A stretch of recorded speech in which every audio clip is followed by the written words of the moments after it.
देख रहे हैं न्यूज इंडिया। मैं हूं आपके साथ शिवानी पांडे। आज राजधानी लखनऊ में फिर से कई सरकारी कार्यालय खुले। लोक निर्माण भवन के मुख्यालय के मेन गेट पर सैनिटाइजर टेस्टिंग थर्मल के जरिए सभी कर्मचारियों की गाड़ियों को सैनिटाइज करने के साथ टेस्ट भी किया जा रहा है। कोई कर्मचारी तभी मुख्यालय भवन में प्रवेश कर सकता है जब थर्मल टेस्टिंग मशीन उसको सही बता दे। मैं इस समय लोक निर्माण भवन के गेट के बाहर खड़ा हूं। आप देख सकते हैं कि जो भी कर्मचारी जा रहे हैं उनकी जांच हो रही है और जांच करने के लिए 2 लोग लगाए गए हैं।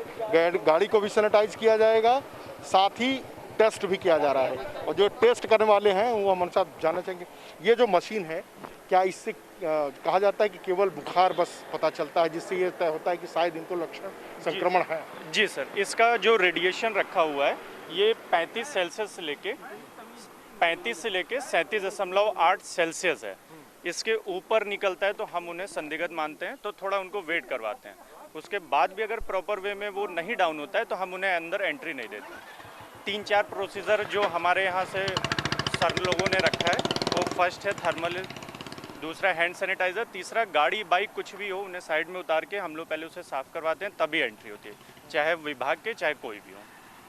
तो यानी ये जो सेंटीग्रेड आपने बताया, जो तापमान का जो मात्रा है, अगर इस मानक के अंदर है तब तो आप जाने देंगे, एंट्री देंगे। नहीं तो एक तरह से कह सकते हैं कि काफ़ी अच्छी पहल है कि इस थर्मोमीटर के जरिए ये जांचने की कोशिश हो रही है कि इसके अंदर अगर वो रहते हैं, जो तापमान आपने बताया कि 35.8 से 37.8 के बीच अगर रहती है, जो तय सीमा है, तो सुरक्षित आपको अंदर जाना दिया जाएगा। माना जाएगा कि आप लक्षण मुक्त हैं, यानी कोरोना के लक्षण या संक्रमण की शंका नहीं है। लेकिन इससे अगर ऊपर है तो ये माना जाएगा कि आप कोरोना संक्रमित हो सकते हैं या संदिग्ध अवस्था में है।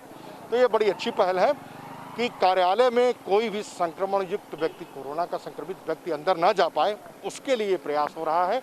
और अच्छा प्रयास है कि लोगों के हाथ सैनिटाइज करने के साथ मीटर लगा के उनके तापमान नापे जा रहे हैं। उसके अलावा गाड़ियों को सैनिटाइज किया जा रहा है ताकि कहीं से कोई संक्रमण अंदर ना जाए। कैमरा पर्सन टीसी चौधरी के साथ मनीष मिश्रा, न्यूज इंडिया, लखनऊ। उत्तर प्रदेश में शराब की दुकानें खुलने का आदेश आते ही शराब के शौकीनों के चेहरे की रौनक बढ़ गई। सुबह से ही ठेकों पर लाइन लगी और पुलिस को कड़ी मशक्कत करनी पड़ी। देखिए शराब की दुकान खुलने के बाद क्या नजारा बना। सोमरस के दीवाने सोमवार को भूल गए कोरोना। मेरा नाम है कोरोना। घर में घुस जाऊंगा, घर में। तोड़ा लॉकडाउन। कहाँ जा रहे हो? घर जा रहे हो? इतनी दारू कहाँ से पी के आए हो? हैं? दारू इतनी काहे पिए हो?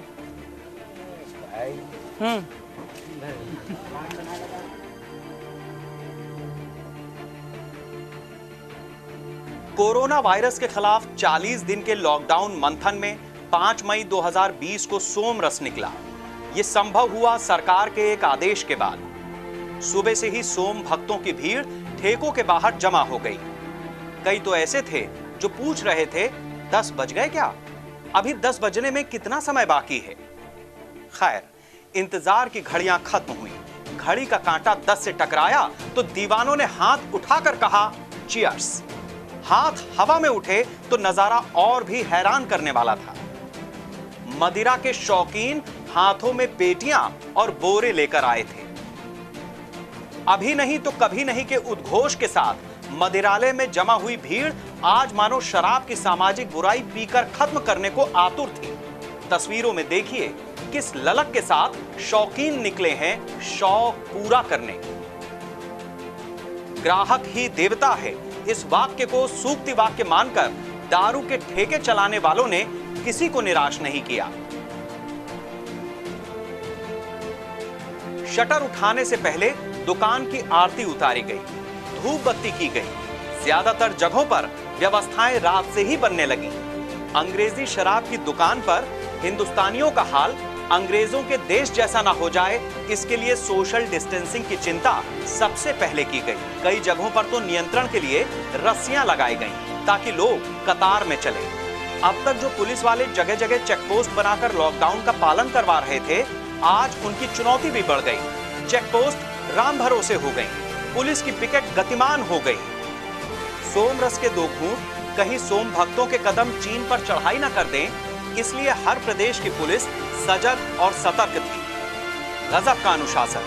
सोम प्रसाद सबको मिलेगा, देर लगेगी तो क्या, चिलचिलाती धूप लगेगी तो भी क्या। आज तो लॉकडाउन की तपस्या का फल मिल रहा है। कोरोना वायरस कहां है, कैसे हमला करेगा, ये सब बातें बीत गईं। क्या पता कोरोना वायरस इस नजारे को देखकर जिंदा बचा भी होगा या निकल गया होगा आत्महत्या करने। और फिर कोरोना के कहर ने वो काम भी किया है जिससे ठेके पर चोरी चुपके जाने की मजबूरी भी जाती रही। सोशल डिस्टेंसिंग के नाम पर मदिरालय में खड़े भी दूर दूर होना है और चेहरे पर मास्क लगाना तो बेहद जरूरी है। बगल वाले अंकल जी के पीछे लाइन में मोहल्ले का बिट्टू लगा था, लेकिन पूरी तरह से निश्चिंत। चेहरा दिखेगा तो अंकल पहचानेंगे ना। वाह कोरोना वाह, सामाजिक शर्मो लिहाज को सामाजिक जरूरत बना दिया तूने। मधुवादियों की मधुर बातें मधु के साथ दिल पर चखने चटनी सी लगी। सुनेंगे तो इन्हें बोतल गिफ्ट करने का मन करेगा। खुल गया, हम लोग का जीवन दान मिल गया। जीवन दान मिल गया, नहीं तो मर रहे थे हम लोग। कैसी खुशी है आज अंदर से? सर खुशी है, इतने दिन बाद सर मिली तो खुशी तो होगी। ठीक ठाक निर्णय लिया सरकार ने, क्योंकि काफ़ी दिनों से ये बंद चल रहा था, इसलिए जो लोग पीते हैं उनको ज़्यादा दिक्कत हो रही थी। हम तो नहीं पीते, फिलहाल किसी ने मेरे से मंगाया है। हाँ, तो हम सही फैसला लिया गया है कि खोल दिया गया है रेड जोन एरिया में। ये बाहर में ब्लैक से खरीदने से बेटर ही है, ना तो पैसे सरकार के पास पहुंच रहे थे, ना वो कहीं और पहुंच रहे थे, वो तो कहीं और ही पहुंच रहे थे। अभी तो सही निर्णय दिया है भैया फैसला तो। मेरे को एक घंटा हो गया सर। अभी अगर बंद हो जाए दुकान तो कैसा लगेगा? ठीक है, वापस चला जाए कैसा लगेगा, थोड़ा अफसोस होगा और क्या होगा। सर ऐसा लग रहा कि मुझे लोग खुशी जाहिर नहीं कर सकते, लेकिन मिल गई तो, वरना तो सब लोग क्या होगा। इतना तो राशन के लिए लाइन नहीं लगती जितनी दारू के लिए लग रही है आजकल। आदमी मजबूर था इसमें पीने के लिए, तब तो मिल रहे तो पिएंगे तो। अब आइए उन साहब की भी खोज खबर लेते हैं जिन पर जिम्मेदारी थी सोमवार को सोमरस बंटवाने की। यही वो रुतबेदार सूबे के प्रमुख और अनुभवी प्रशासनिक अधिकारी हैं जिनकी कलम से निकली स्याही 40 दिन से स्याह पड़ी जिंदगी को उड़ने वाले पंख दे गई। नाम है संजय भुसरेड्डी, पद है प्रमुख सचिव आबकारी। नाम सार्थक हो गया आज रेड्डी साहब का। कोरोना के खिलाफ चल रही महाभारत में रेड्डी साहब ही असल में संजय साबित हुए। जिस तरह असली महाभारत में धृतराष्ट्र को ग्राउंड रियलिटी से संजय वाकिफ करा रहे थे, ठीक वैसे ही भुसरेड्डी साहब ने इस संक्रमण काल में संजय की भूमिका निभाई। वरना उत्तर प्रदेश के बैरागी मुख्यमंत्री योगी को भला इस विषय का क्या ज्ञान।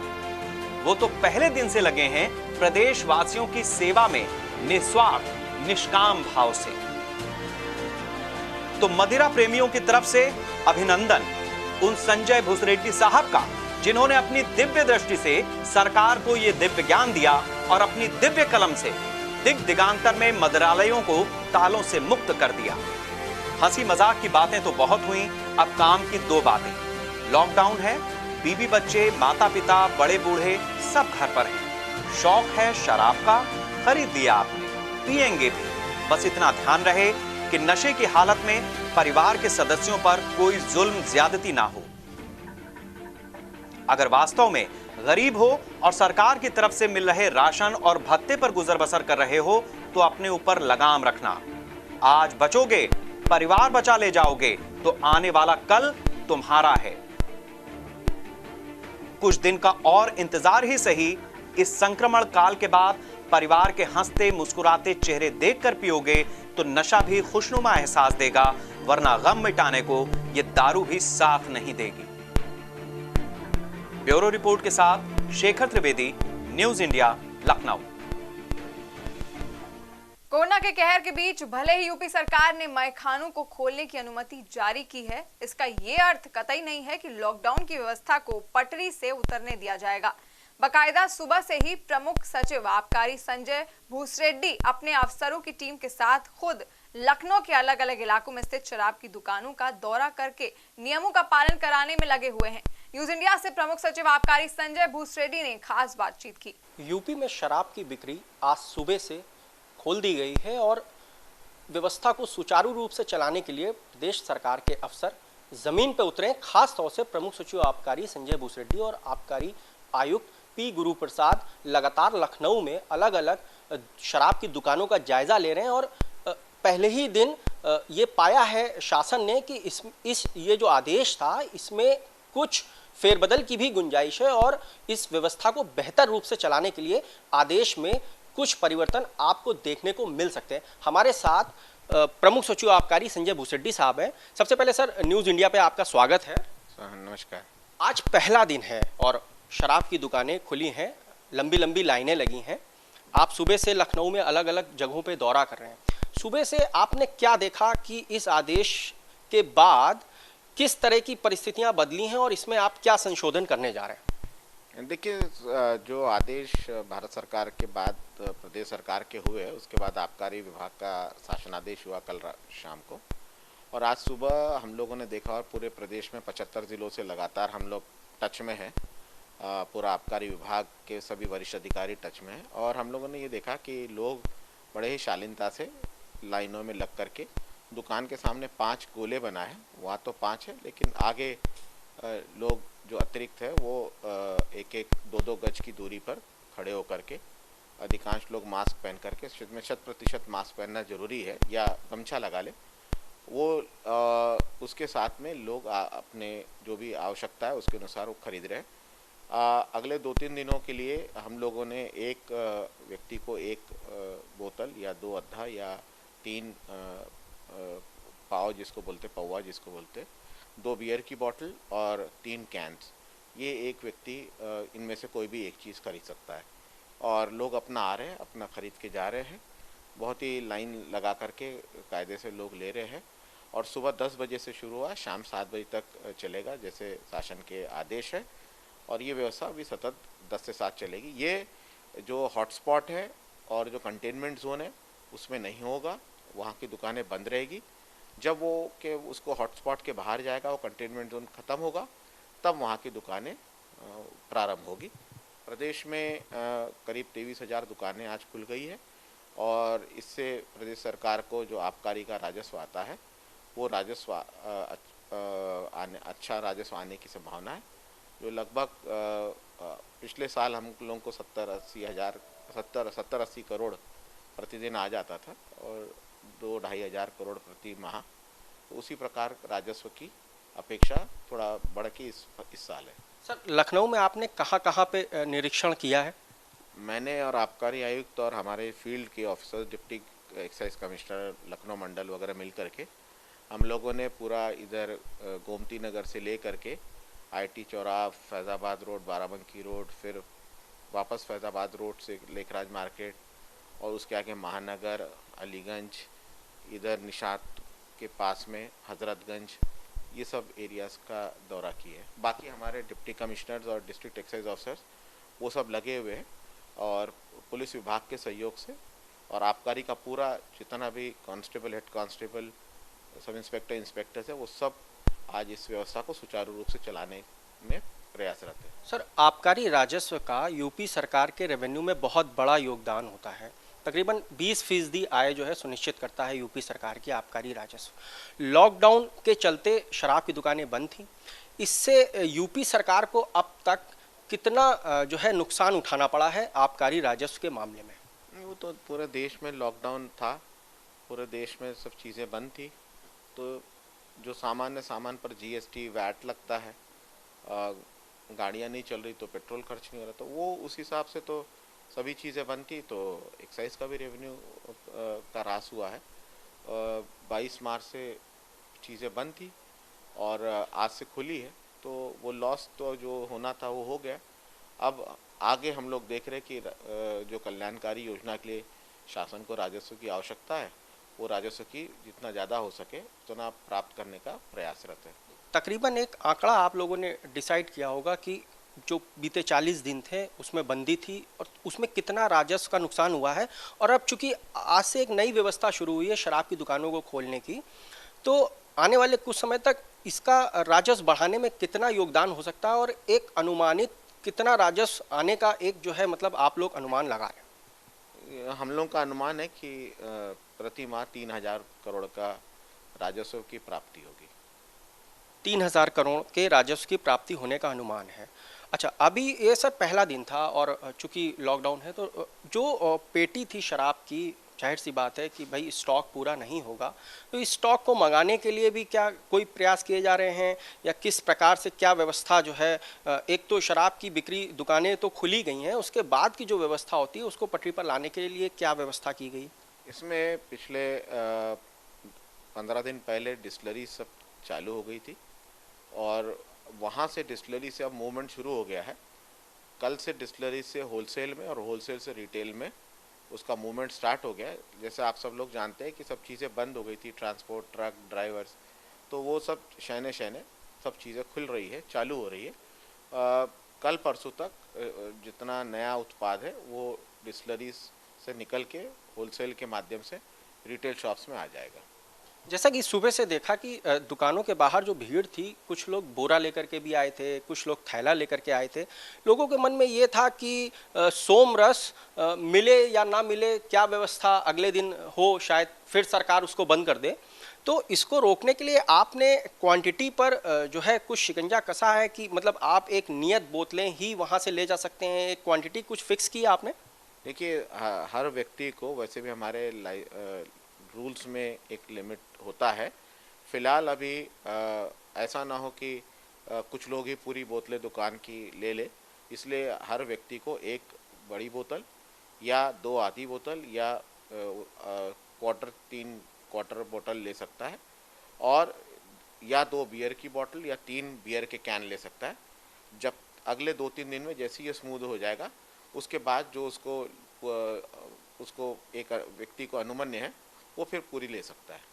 सर, कोरोना त्रासदी के चलते सोशल डिस्टेंसिंग और सैनिटाइज़र, ये 2 बहुत महत्वपूर्ण पहलू हैं, जिसमें आप लगातार आपके आदेश आ रहे हैं कि सैनिटाइज़र के दाम जो है उसकी ओवर रेटिंग ना हो और आप लगातार ये प्रयास कर रहे हैं कि जो है मिलों से सैनिटाइज़र बनाएं।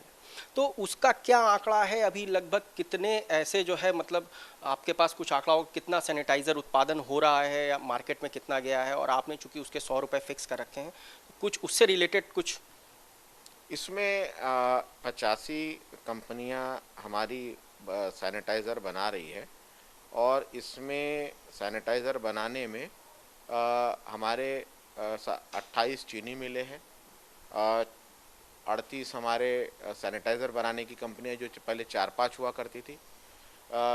शराब बनाने वाली कंपनियां 11 अल्कोहल डिस्टिलरीज बना रही है और 8 अन्य संस्थाएं बना रही है। कुल 85 कंपनियां सैनिटाइज़र बना रही है और प्रतिदिन हम लोग 2 लाख लीटर बना रहे हैं और प्रचुर मात्रा में सैनिटाइज़र जो है आज बाज़ार में उपलब्ध है। अभी तक हमारी जो 85 कंपनियां हैं, जिसमें 27 चीनी मिलें बना रही है, 12 डिस्टिलरियां बना रही है, 37 सैनिटाइज़र कंपनियां बना रही है, 9 अन्य संस्थाएं बना रहे हैं। अभी तक 40 लाख लीटर सैनिटाइज़र हम लोगों ने उत्पादन उसका कर लिया है। वर्तमान में बिक्री हेतु 35 लाख लीटर बाज़ार में उपलब्ध, मतलब हमारे पास उपलब्ध है और वर्तमान में 30 लाख सैनिटाइज़र पैक्स जो 50 ml से लेके 50 लीटर तक के पैक्स बाज़ार में ऑलरेडी उपलब्ध है और हमारे पास कंपनियों में 35 लाख सैनिटाइज़र उपलब्ध है। हर रोज़ हम 2 लाख लीटर सैनिटाइज़र बना रहे हैं। सरकार ने एक और आदेश निकाला है एसेंशियल कमोडिटीज़ एक्ट में कि 200 ml का सैनिटाइज़र की बोतल 100 रुपये में मिलेगी, उससे अधिक में नहीं मिलेगी। पूरा टैक्स मिला करके, हर प्रकार का कर मिला करके, एक्साइज ड्यूटी और उसमें GST मिला करके, और उसी अनुपात में बड़ी बोतलें सस्ती, छोटी बोतलें थोड़ी महंगी। अच्छा, चूंकि सरकारी दफ्तर भी खुले हैं और 33% लोगों को बुलाया गया है, तो क्या सरकारी दफ्तरों में सैनिटाइज़र आपूर्ति के लिए भी क्या आबकारी विभाग से जो है अफसरों ने कहा है, विभागाध्यक्षों ने इस तरह की कोई डिमांड आपसे रखी है? सरकारी दफ्तरों के लिए 110 रुपये लीटर के हिसाब से सरकार ने दरें तय की है। नगर निगम, CMO, CMS, PHC, अस्पताल, डिस्ट्रिक्ट हॉस्पिटल, किसी भी सरकारी, गैर सरकारी, अर्ध सरकारी और जितने भी शासकीय व्यवस्था के अधीन संस्थाएं हैं, निगम है, स्टैट्यूटरी बॉडीज़ है, इन सब के लिए 110 रुपये लीटर के हिसाब से वो क्रय कर सकते हैं अपने बजट से और अपने स्टाफ की सुरक्षा के लिए प्रयोग कर सकते हैं। हमारे साथ आबकारी आयुक्त भी मौजूद हैं, P. गुरु प्रसाद।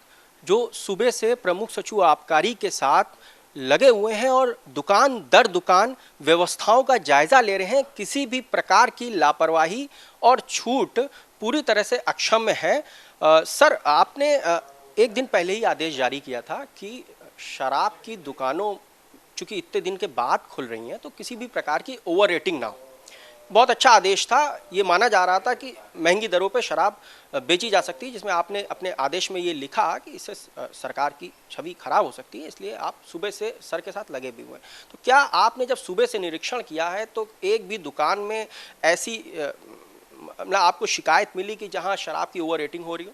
सर, अभी कोई संज्ञान में नहीं है, लेकिन हमारी जो एनफोर्समेंट की टीम्स है, जो हमारी टास्क फोर्स की टीम्स है, एसएसएफ की टीम्स है, हमारी ईएबी की टीम्स है, सबको हम लोगों ने एक्टिवेट किया हुआ है कि बिल्कुल स्पष्ट निर्देश है, अगर कहीं पे भी ओवर रेटिंग हो उस दुकान के लाइसेंस हम लोग कैंसिल करेंगे, उनके विरुद्ध हम कार्रवाई करेंगे उसमें। अच्छा सर, हमने देखा कि जब से लॉकडाउन था तो शराब की तस्करी भी कहीं ना कहीं पर्दे के पीछे से बढ़ रही थी, तो ऐसे में आपने अपनी इन्फोर्समेंट टीम को क्या निर्देश दिए हैं? और चूंकि आज से एक नई व्यवस्था शुरू हुई है तो उसमें क्या अब और ज़्यादा सक्रिय किया जाएगा? सभी टीम्स को हम लोगों ने सक्रिय किया है। लॉकडाउन के अवधि में भी हम लोगों ने जो है लगभग 7-8 दुकानों के जो लाइसेंसी इन्वॉल्व थे उनके लाइसेंसेस भी हम लोगों ने सस्पेंड किया हुआ है, उनके एफआईआर्स भी दर्ज हुए हैं। पूरा हम लोगों की जो है टीम एक्टिव है कि कहीं एमआरपी से ना हो, कोई इलीगल माल की बिक्री कहीं से ना हो। हम लोगों ने डिस्टिलरी से भी जो है डिस्पैचेस प्रारंभ कर दिया ताकि स्टॉक में कोई आपूर्ति में कोई समस्या जो है कि ना हो। ठीक है, एक 40 दिन से जो है कि डिस्टर्ब्ड व्यवस्था है, उसमें कुछ व्यवस्थित होकर जो है पटरी पे आने में जो है कि भले 1 सप्ताह का समय लगे, लेकिन हम पूरा प्रयासरत है कि 1 सप्ताह 10 दिन में पूरी आपूर्ति की व्यवस्था हम लोग सामान्य कर दें। अच्छा, हफ्ते 10 दिन में ये व्यवस्था जो है पूरी तरह से पटरी पर आ जाएगी। तो आपने देखा कि यूपी सरकार ने अपना राजस्व बढ़ाने के लिए शराब की बिक्री खोली है।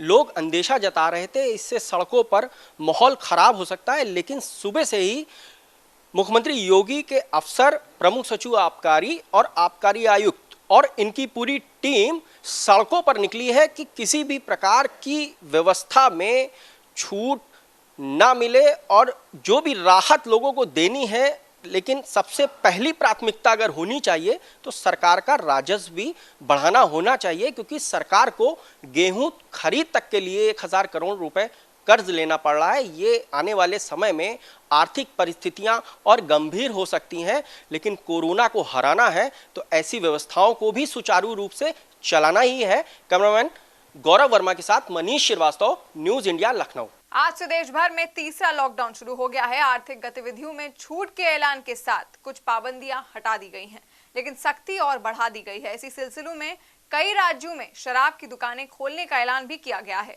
कोविड-19 की वजह से भारत में तीसरी बार लॉकडाउन बढ़ाया गया है, लेकिन लॉकडाउन के साथ साथ कई जगहों पर थोड़ी ढील भी दी गई है। उत्तर प्रदेश में कई जगहों पर शराब की दुकानें खोल दी गई हैं, लेकिन शराब की दुकानें खुलने के साथ साथ घरेलू विवाद भी शुरू हो चुके हैं कि शराब की दुकान खुलते ही शराब लेने क्यों जा रहे हैं।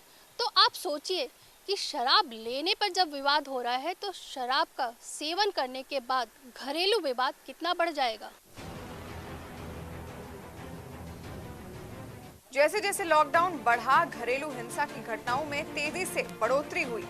खासतौर से 14 अप्रैल के बाद शुरू हुए लॉकडाउन के दूसरे फेज में घरेलू हिंसा की घटनाओं में तेजी से बढ़ोतरी हुई है। 14 अप्रैल को यूपी 112 में घरेलू हिंसा से जुड़ी 709 कॉलें आई, लेकिन 15 अप्रैल को इनकी संख्या बढ़कर 790 हो गई। 16 अप्रैल को 793 और 17 अप्रैल को बढ़कर 908, 18 अप्रैल को 815 और 19 अप्रैल को 899 कॉलें आई। जहां एक तरफ लॉकडाउन की वजह से लगातार घरेलू हिंसा में बढ़ोतरी हो रही है, वहीं दूसरी तरफ सरकार के शराब के ठेकों को खोलने का निर्णय बेहद चिंताजनक है। महिलाओं के प्रति होने वाली हिंसा में बहुत तेजी से बढ़ोतरी होगी।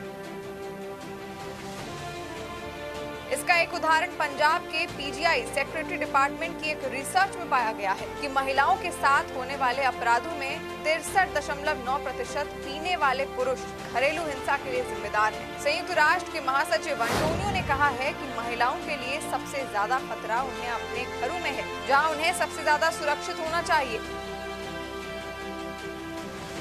महिलाओं के साथ होने वाले अपराधों में सबसे ज्यादा उनके साथी या कोई पारिवारिक सदस्य जिम्मेदार होता है। घरेलू हिंसा की घटनाएं कितनी व्यापक हैं, ये तय कर पाना मुश्किल है। ये एक ऐसा अपराध है जो अक्सर छुपाया जाता है, जिसकी रिपोर्ट कम दर्ज की जाती है। इसके साथ ही राज्य सरकारें स्वयंसेवी संगठनों की मदद से गरीबों, मजदूर श्रमिकों को तैयार भोजन के अलावा राशन और 1000 रुपए भत्ता भी दे रही है। कई राज्यों में भत्ते की राशि ज्यादा भी है। ऐसे में ये गरीब तबका अगर सरकार से मिले धन को शराब पर खर्च करने लगा तो त्राही मच जाएगी। अक्सर इसी तबके में शराब पीकर बीवी बच्चों को मारने पीटने की खबरें आती हैं। संक्रमण के इस दौर में ये स्थिति खतरनाक होगी। ऐसी परिस्थितियों में शराब की दुकान खोलने का निर्णय आग में घी डालने का कार्य करने के समान है। सरकार को पुनः अपने निर्णय पर विचार करने की जरूरत है। खास तौर पर निचले तबके के लोग जो कम पढ़े लिखे होते हैं, ऐसे लोग मजदूरी कर कर अपना घर चलाते हैं और इनके लिए पैसों की तंगी आम बात है। ऐसे में अगर ये जमा पूंजी घर खर्च में ना लगा के शराब पीने में लगा देंगे तो इनके घरों की स्थिति क्या होगी। हमारे संविधान में वेलफेयर स्टेट की अवधारणा है कि भले ही राजस्व मिल रहा हो, लेकिन इस फैसले पर सरकार को पुनर्विचार करना चाहिए। कैमरा पर्सन गौरव वर्मा के साथ Ragini Pandey, news India, Lucknow. Corona त्रासदी के बीच देश में आबकारी राजस्व को बढ़ाने का हवाला देकर भले ही शराब की बिक्री को हरी झंडी दे दी गई हो, लेकिन सबसे बड़ा सच यही है कि अल्कोहल इम्यून सिस्टम को बेहद कमजोर कर देता है। न्यूयॉर्क और वुहान के मरीजों पर हुई शोध रिपोर्ट में भी यही बात सामने आई है। शराब के कारण अब देश में कोरोना मरीजों की संख्या बढ़नी भी तय मानी जा रही है। कोरोना वायरस का कहर चीन के वुहान शहर से शुरू हुआ। वुहान में कोरोना मरीजों की इम्यूनिटी पर रिसर्च की गई, जिसकी रिपोर्ट से साफ है कि कोरोना वायरस शराबियों को सबसे पहले संक्रमित करता है। इसका कारण भी अल्कोहल है, जो मानव शरीर के प्रतिरोधक तंत्र को गंभीर नुकसान पहुंचाता है। अमेरिका के न्यूयॉर्क में भी ये सच सामने आया है। देश में शराब बिक्री से रोक हटाने के गंभीर परिणामों से सरकारें मुंह मोड़ रही हैं। हमारे शरीर में 5 वाइटल ऑर्गन्स होती हैं: हार्ट, लंग, लिवर, किडनी और ब्रेन। किसी भी ह्यूमन बीइंग को सर्वाइवल और सस्टेनेंस के लिए 5 ऑर्गन्स का बहुत अच्छी तरीके से फंक्शन करना ज़रूरी होता है।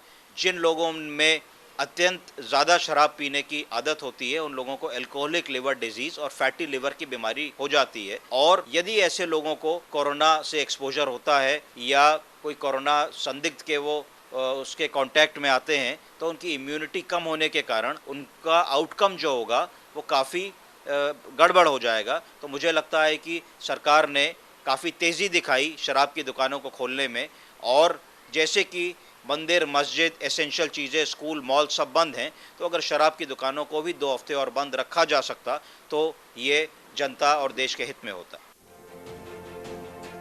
एकेडमिक ऑफ मेडिकल साइंस ने भी कोरोना पर किए अध्ययन में पाया कि शराब पीने वालों की सेहत भी देर से दुरुस्त होती है। शराब पीने वालों की अपेक्षा दूसरे मरीजों की रिकवरी दर करीब 45% तेजी से देखी गई। शराब न पीने वालों में क्रिटिकल स्थितियां नहीं आई। लीवर के प्रभावित होते ही इम्यूनिटी इतनी कमजोर हो जाती है कि शरीर में आसानी से खांसी, जुकाम और संक्रमण होने का खतरा रहता है। शराब का अधिक मात्रा में सेवन फेफड़ों और ऊपरी श्वसन तंत्र में इम्यून सेल्स को काफी नुकसान पहुंचाता है। इसकी वजह से कोरोना ही नहीं, टीबी और निमोनिया होने का भी खतरा रहता है।